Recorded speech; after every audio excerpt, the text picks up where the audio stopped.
আসসালামু আলাইকুম। কিকফুট বাংলাদেশের অফিসিয়াল ইউটিউব চ্যানেলে আপনাদের স্বাগতম।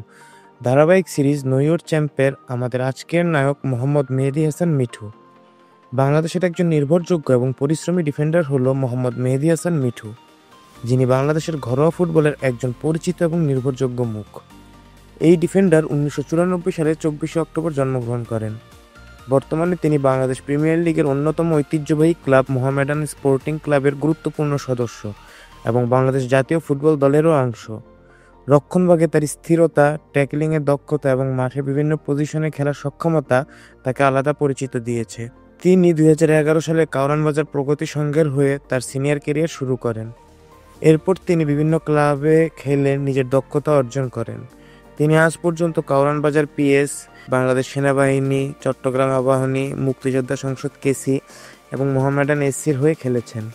তিনি বাংলাদেশ জাতীয় দলের হয়ে অভিষিক্ত হন 2021 সালের 27শে মার্চ নেপালের বিপক্ষে একটি প্রীতি ম্যাচে। তিনি বসুন্ধরা কিংসের হয়ে সব ধরনের শিরোপা জিতলেও দলের হয়ে তার স্বভাবসুলভ খেলা খেলতে পারেননি। কিন্তু চলতি সিজনের মোহামেডানকে শিরোপা জয়ের দিকে এক ধাপ এগিয়ে নিয়ে গেছেন তিনি বিপক্ষ দলের ত্রাস হয়ে একাই গুড়িয়ে দিয়েছেন তাদের আক্রমণ ভাগকে। তার দাপুটে পারফরমেন্সে মোহামেডান সিজন শেষ হওয়ার আগেই শিরোপা জয়লাভ করেছে। তিনি এই সিজনে ডিফেন্ডিংয়ের সাথে সাথে আক্রমণেও যথেষ্ট সহায়তা করেছেন, অন্তত 2টি অ্যাসিস্ট তাই বলে। এই সিজনে তিনি প্রত্যেকটি ম্যাচই খেলেছেন, অর্থাৎ 13টি ম্যাচ খেলে 2টি অ্যাসিস্ট করেছেন, যা একজন ডিফেন্ডার হিসেবে খুবই ভালো একটি স্ট্যাটস। অনেক তো জানলাম তার জীবনী, ক্যারিয়ার এবং সাম্প্রতিক ফর্ম সম্পর্কে। এখন চলুন জেনে নেই তার শক্তিমত্তার দিকগুলো এবং তার দুর্বলতার দিকগুলো। মোহাম্মদ মেহেদী হাসান মিঠুর শক্তির দিকগুলো হলো: মিঠু একজন অত্যন্ত বহুমুখী ডিফেন্ডার। তিনি সেন্টার ব্যাক, রাইট ব্যাক এবং লেফট ব্যাক এই 3 পজিশনেই সমানভাবে খেলতে পারেন, যা দলকে বিভিন্ন পরিস্থিতিতে সুবিধা দেয়। তার শারীরিক সক্ষমতা বেশ ভালো এবং তিনি মাঠের লড়াইয়ে দৃঢ় মনোভাব দেখান। ট্যাকলিংয়ে দক্ষতা তার অন্যতম প্রধান শক্তি। প্রতিপক্ষের আক্রমণ রুখে দিতে তিনি যথেষ্ট পারদর্শী।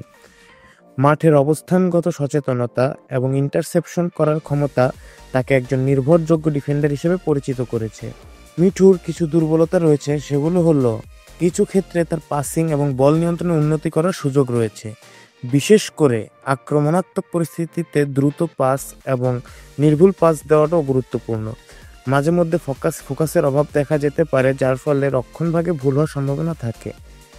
তার এই ফোকাসের অভাব যদি তিনি দূর করতে পারেন এবং পাসিংয়ে যদি উন্নতি করতে পারেন, তাহলে তার মতো ডিফেন্ডার উপমহাদেশে বিরল। আজকে এতটুকুই। আমাদেরকে সাবস্ক্রাইব করবেন, সাথে থাকবেন, বেল আইকনটি বাজিয়ে দিবেন পরবর্তী আপডেট সবার আগে পেতে।